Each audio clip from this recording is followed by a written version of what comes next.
um vídeo de comemoração dos 100 inscritos do canal. E, por que você vai comemorar os 100 inscritos? Porque eu vou comemorar todas as conquistas que eu tiver dentro desse canal. Então, sejam muito bem-vindos. Obrigada aos 100 inscritos. E vamos crescer esse canal para eu trazer mais conteúdos, para eu conseguir me dedicar mais aqui. Mas pensei em várias formas do que eu poderia fazer para comemorar os 100 inscritos e resolvi, abrir uma caixinha de perguntas lá no Instagram. Se você não me segue, siga @masapixel, mas abri uma caixinha de perguntas lá no Instagram e perguntei o que vocês acham que eu deveria fazer para comemorar os 100 inscritos do canal do YouTube. Se vocês estranharem um pouco o cenário, vocês vão entender que eu não estou em casa, certo? Aqui não é o meu cenário normal, mas eu precisava gravar esse vídeo porque eu já estou postergando ele, um tempo. A gente já tá com mais de 100 inscritos e eu tô postergando e eu tenho outros vídeos para postar, mas eu queria postar esse primeiro. Então eu estou em outro lugar, estou na casa do meu namorado, parece uma casa de praia aqui. E aí eu escolhi aqui uma parede branca, que é o mais comum, uma cadeira, meu tripé, meu microfone e um sonho. Então vamos lá. Para o vídeo, eu selecionei algumas perguntas que fizeram e eu escrevi num caderno, né? Algumas perguntas. Então, se a sua pergunta não está aqui, saiba que ou ela é muito parecida com a pergunta de outra pessoa, ou a caixinha encerrou e eu não consegui colocar a sua pergunta aqui nessa gravação. A primeira pergunta, inclusive, foi dele, que é o meu namorado, né, que eu estou gravando, que é o @marciojunior. Mas ele perguntou por que Masapixel? E essa é uma boa pergunta para começar, porque o seu namorado eu acho meio namorando, eu sou meio assim com as coisas.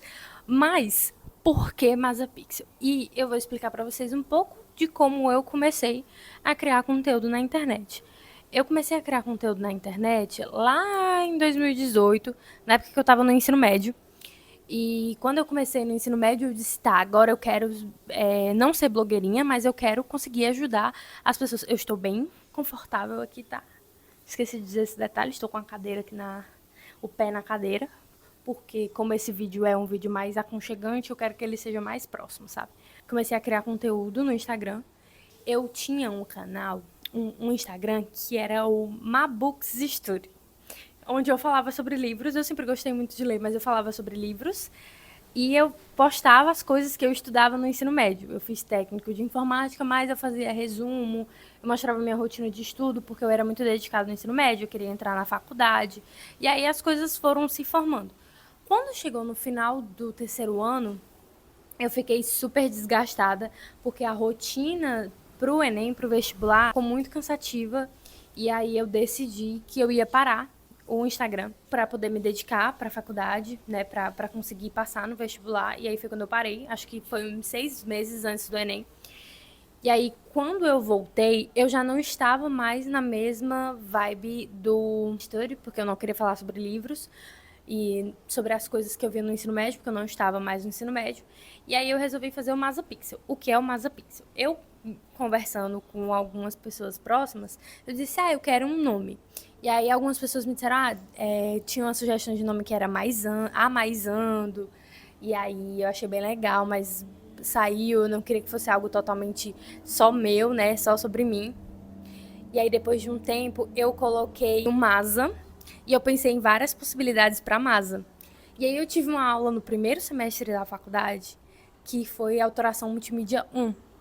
E nessa cadeira a gente via sobre todas as unidades da multimídia. E aí foi quando eu ouvi a primeira vez falar sobre o termo pixel, que o pixel ele é a menor unidade da multimídia, que são as luzinhas, né, que são ligadas quando você está fazendo algum tipo de produto audiovisual ou de site na tela. Então, a luzinha, sabe, o pixel. E aí eu pensei, eu quero formar um conjunto de pixels, uma comunidade, algo nesse sentido. E aí eu tirei o i do meu nome, que é o Maísa, e botei o Masa e o Pixel. Então, foi daí que veio o Masa Pixel. A próxima pergunta foi duas pessoas que perguntaram e aí eu ajustei, né? A primeira é @Samile, eu acho que é Samile o nome dela. E a segunda é a Kelrilene Gomes, que é a Kel. Oi, Kel! E aí a pergunta é, qual a sua motivação de começar no YouTube e quais os principais desafios? Então, minha principal motivação para começar no YouTube é porque desde pequena eu sempre dizia para minha mãe que eu queria ser youtuber. Acho que hoje o YouTube ainda é uma das minhas plataformas favoritas, porque eu acho muito interessante a forma que as pessoas produzem conteúdo para lá. É uma plataforma educacional, educativa, então eu gosto disso, gosto desse lado de educação, de você ensinar algo, e é uma plataforma que eu sinto que você cria muito mais conexão com as pessoas. Uma das minhas maiores inspirações, que teve gente que perguntou, e eu não sei se eu coloquei aqui, mas eu lembro das perguntas, era a Mari Maria, que ela fazia maquiagem. Na época que eu comecei a postar coisas nas redes sociais, eu comecei com coisas de maquiagem. Eu assistia todos os vídeos da Mari, e a Mari, pra mim, ela era fantástica, eu acompanhava todos os vídeos dela, e eu aprendi a me maquiar com a Mari Maria, então eu amava, né, a forma que ela criava conteúdo, e eu sempre dizia pra minha mãe que eu queria um canal no YouTube, mas meus pais tinham muito medo dessa ideia de internet, e aí foi quando eles decidiram que eu não ia ter nenhum tipo de rede social, né, ou postar até os meus 15 anos por aí. Então, quando eu entrei para o ensino médio, eu consegui, né, postar as coisas na internet. E aí, desde então, eu sempre segui. E aí foi quando eu decidi fazer o canal, né, nessa volta que eu montei o Masa Pixel e tudo mais. Eu disse, eu vou ter um canal no YouTube, porque sempre foi o meu sonho ter um canal no YouTube. E aqui estou eu, seguindo esse sonho. E aí, quais os principais desafios? Para mim, hoje, o meu principal desafio no YouTube é a rotina. Porque, diferente de outras plataformas, como o Instagram, que você posta mais fotos, o TikTok, que você posta mais vídeos curtos, o YouTube, ele tem muitos vídeos bem produzidos, sabe? A estética conta, o formato de vídeo é mais longo, eu gosto de fazer um trabalho bem feito. Então, o YouTube, ele acaba que o desafio maior é esse. E a minha rotina, que é muito difícil de parar. Então, eu não consigo, às vezes, parar para gravar um vídeo. Porque o YouTube eu gosto de produzir roteiro, então eu produzo um roteiro, eu estruturo um roteiro, eu monto o script, e aí eu gravo, e aí eu edito. Então, o processo de produção é muito maior. E eu acho que esse é um dos maiores desafios, porque às vezes eu também não tenho um lugar muito legal, né? Lá em casa faz muita zoada, o barulho é muito grande e ultimamente eu tô desmistificando isso. Então eu tô tirando, me deixando mais para lá alguns barulhos, então alguns vídeos vocês vão acabar vendo com muito barulho, porque eu tenho uma vizinhança muito barulhenta. A Lívia Saboia, conheço a Lívia, beijo Lívia, uma meta para realizar depois de se formar na faculdade. A maior meta que eu tenho quando eu terminar a faculdade, assim, terminei a faculdade e vai ser isso que eu vou seguir da minha vida, é justamente o que eu estou fazendo hoje, que é as criações de conteúdo. E é trabalhar isso de uma forma mais profissional, porque é muito difícil você ser universitário, galera. Eu falo muito bem da faculdade, incentivo várias pessoas a fazer faculdade, mas ela toma muito do seu tempo. Então, isso é muito cansativo e é muito desgastante. Mas uma das metas que eu tenho é eu conseguir focar mais no que eu quero de trabalho e do que eu quero fazer aqui na internet. Esse é um dos meus objetivos aí, uma meta que eu tenho para realizar depois da faculdade. A Tainá, eu não sei falar a segunda parte do arroba, mas ela fez duas perguntas. Primeira, por que escolheu o SMD? Então, eu escolhi o SMD porque na época que eu saí do ensino médio, eu estava perdida sobre o que eu queria na faculdade. Inclusive, o primeiro curso que eu passei não foi SMD, foi Ciência da Computação, lá no IFCE em Tianguá, que foi na época que eu fiz o Enem como treineira, e por estar na época da pandemia, eu consegui prestar vestibular, né, com a nota do meu Enem de treineira em outras faculdades, né, em outras universidades.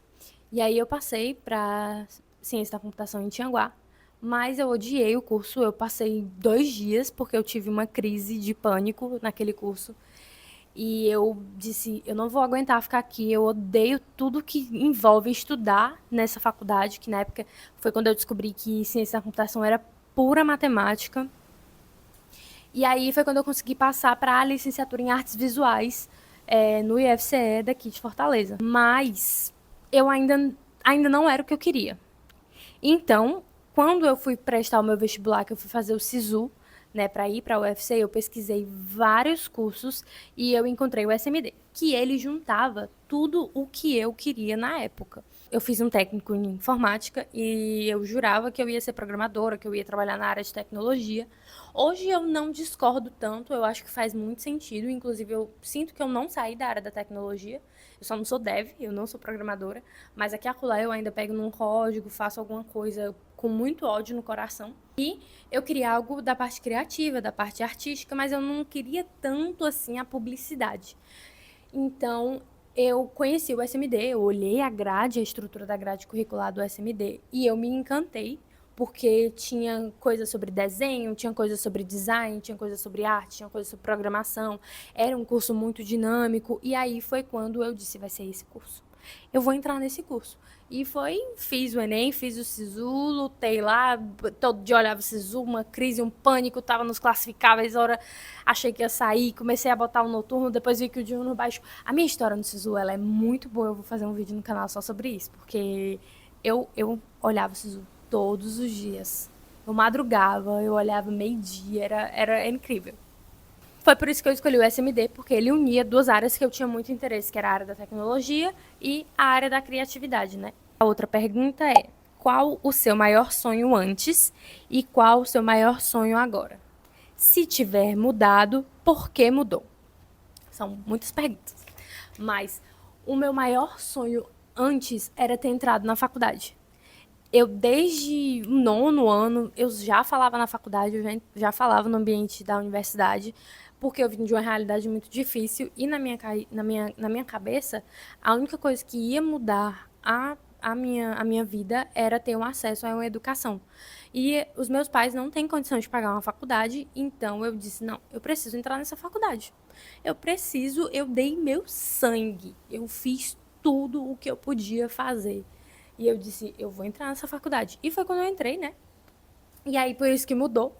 Hoje, eu acho que o meu maior sonho hoje é eu ter a minha independência, né? Eu acho que é muito comum da fase aí dos 20 anos, dos 20 aos 30, você correr atrás da independência, mas eu não faço isso ser uma coisa tão absurda na minha vida, né? De eu preciso ser independente logo.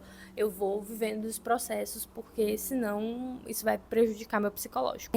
Tainá Cartacho, minha chefe. Oi. Pergunta. O que você diria para a Maísa de 2021? Eu acho que, olhando hoje, eu diria para a Maísa de 2021, comece.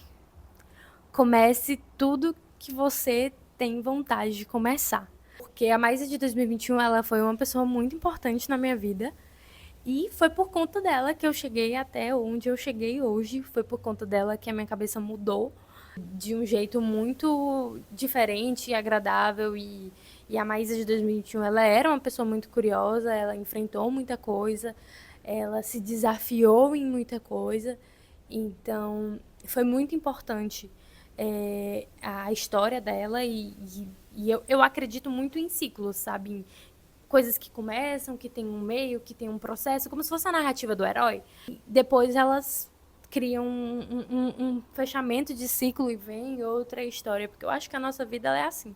A Maísa de 2024, ela é muito diferente da Maísa de 2021, mas elas não são tão distintas e não são a mesma pessoa. Então, eu diria para a Maísa que parabéns por ter começado, parabéns por ter sido curiosa, por ter se prontificado, por ter se disponibilizado a viver, a dispor, né? Se dispor, viver o que você viveu. Então, eu diria isso. Fernando, eu não sei dizer o resto, mas eu sei que o nome dele é Fernando, né? Fernando, o que você planeja agora, depois dos 100 inscritos? Eu planejo monetizar esse canal. É isso.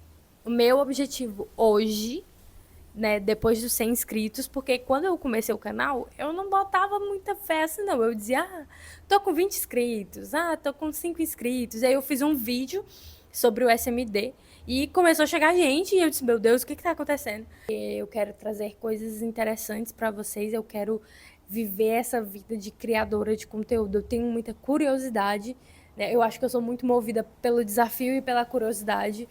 Hoje em dia eu acho que muito mais pela curiosidade, então eu tenho muita curiosidade de saber como é ser uma criadora de conteúdo ou ter a vida de uma criadora de conteúdo. Então, eu acho que é monetizar esse canal. Outra pergunta da Samile, ou duas perguntas, né? Vamos lá. Como foi o seu processo antes de passar na UFC? Eu acho que eu falei um pouco sobre isso, né? Mas o meu processo antes de entrar na UFC foi bem intenso. Eu fui de profissionalizante. Quando a gente fala de ter um sonho, é você pensar nisso, viver isso todos os dias. Todos os dias. Durante 3 anos da minha vida, que foi o período do ensino médio, eu tinha um sonho de entrar na universidade. E era um sonho que eu respirava isso todos os dias. Todos os dias eu respondia questão. Todos os dias eu fazia redação. Todos os dias eu pesquisava sobre o que eu precisava saber. Todos os dias eu pensava, vou fazer o Enem, preciso fazer o Enem, preciso o Enem, o Enem. E isso foi tão pesado para mim. Foram 3 anos muito difíceis.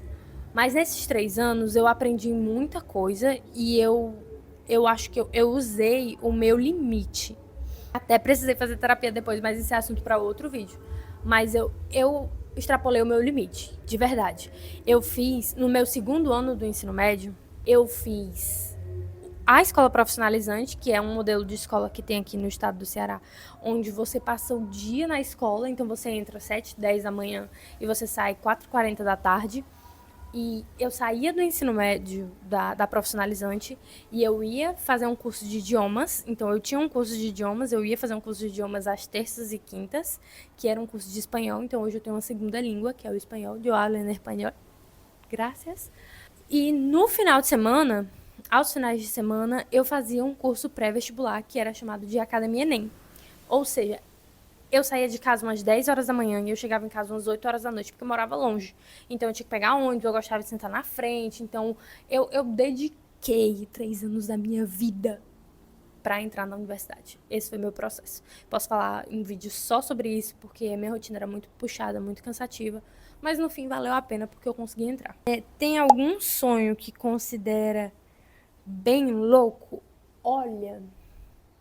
Essa pergunta me pegou. Eu pensei várias vezes, mas eu não consegui encontrar uma resposta para ela, porque eu não considero nenhum tipo de sonho louco. A não ser que você tenha um sonho de fazer algum tipo de crime, cometer algum tipo de crime, aí eu acho loucura. Mas eu não tenho nenhum sonho louco. Eu tenho sonhos grandes, mas sonhos loucos eu não acho. Apesar de que, se você considerar que foi um sonho, todo sonho vai ser uma loucura para uma pessoa que não vai entender o seu contexto, que não vai entender a sua realidade. Então, talvez isso seja um sonho louco, né? Então, eu não tenho. Para encerrar esse vídeo, que ficou longo, o vídeo ficou longo, mas para encerrar esse vídeo, eu fiz uma pergunta para mim mesma, porque eu acho que faz sentido eu falar no encerramento do vídeo sobre algo que eu estava querendo falar há muito tempo para vocês. Mas a pergunta feita pela Masa Pixel é: por que você sumiu mais das redes sociais? E eu pensei em várias formas de falar isso para vocês. Hoje eu acho que eu entendo o que eu vou falar e eu vou falar isso mais abertamente.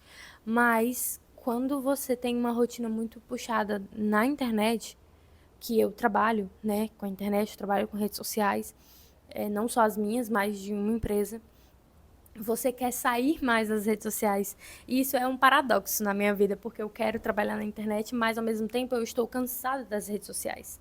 E de todo o formato que elas propõem, porque as redes sociais hoje analisando, elas têm um formato de prender as pessoas. Então, o objetivo de quem cria conteúdo é fazer com que você passe mais tempo, mais tempo, mais tempo, mais tempo, mais tempo. E eu tô bem cansada de algumas redes sociais como o TikTok e Instagram. Por isso também que eu estou voltando ao YouTube, porque o YouTube, diferente de todas as redes sociais que eu já usei, o YouTube não me cansa, não me desgasta. Acho que é por isso que eu estou mais sumida do Instagram, né, do TikTok. Se você quiser me acompanhar nessas redes sociais, eu não posto muito, mas eu posto. Eu espero que vocês gostem desse vídeo e eu quero crescer mais esse canal. E crescer, quando eu falo, é trazer vídeos e conteúdos que façam sentido para vocês. Então é isso. Eu espero que vocês tenham gostado desse vídeo de comemoração dos 100 inscritos, né? Espero em breve trazer outros modelos de vídeos de outras comemorações e que esse canal não seja apenas um canal para mim, mas um canal para vocês crescerem, para vocês sonharem, para vocês idealizarem, assim como eu fiz. Coisa por aí. Então é isso. Um beijo, eu ia beijar o microfone. Beijo e até o próximo vídeo. Tchau!